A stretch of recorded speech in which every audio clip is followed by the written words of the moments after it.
गांव के पास एक डरावनी जंगल था जिसे सभी लोग डर से दूर रहते थे। एक दिन 3 छोटे बच्चे राजू, सीमा और गोपाल उस जंगल में खेलने चले गए। जंगल में वे अनजाने में एक पुरानी डरावनी हवेली के सामने पहुंच गए। हवेली की दीवारों पर रात के साए भाग रहे थे। राजू, देखो, यहाँ एक हार्निया की हवेली है। सीमा, हाँ, लेकिन हमें इसके पास जाना चाहिए। गोपाल, हाँ, मुझे भी डर लगता है, पर कहानियों में यहाँ भूत होते हैं। राजू ने उन्हें विश्वास दिलाया कि भूतों का कोई अस्तित्व नहीं होता। वे हवेली की तरफ बढ़ते हैं। हवेली के दरवाजे को खोलते ही वे एक डरावनी आवाज सुनते हैं। कौन है वहां? राजू, हम बच्चे हैं, हमें आपके घर के बाहर खेलने की इजाजत चाहिए। आवाज, नहीं, जाओ यहां से, वरना तुम्हें पछताना पड़ेगा।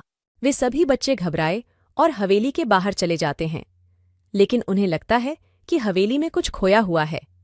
रात के साए में वे फिर से हवेली के पास चले आते हैं और देखते हैं कि एक पुरानी और डरावनी महिला हवेली के खिड़की से बाहर आ रही है। सीमा, देखो, वहाँ कोई है। राजू, नहीं, हमें इसे जांचना चाहिए।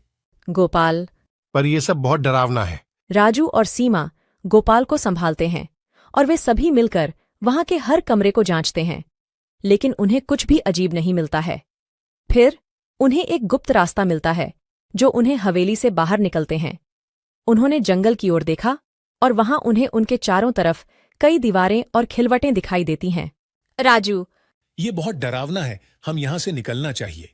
सीमा, हाँ, मुझे लगता है हमें यहाँ से निकलना चाहिए, इससे हमें कुछ अच्छा नहीं होगा। गोपाल, हाँ, आओ हम जल्दी से यहाँ से चलते हैं। वे सभी जंगल की तरफ दौड़ते हैं और राजू के पास एक विचित्र और डरावनी खिड़की दिखाई देती है जिसमें एक पुरानी और डरावनी महिला उन्हें देखती है। महिला, तुम्हारी सहायता करने के लिए बहुत शुक्रिया, तुम लोग मेरी जिंदगी की रक्षा कर दी। राजू, सीमा और गोपाल हैरान हो जाते हैं और उनसे पूछते हैं, क्या आप कौन हैं? महिला, मैं एक रानी थी जो इस हवेली में रहती थी। मेरी आत्मा इस हवेली से जुड़ी हुई है।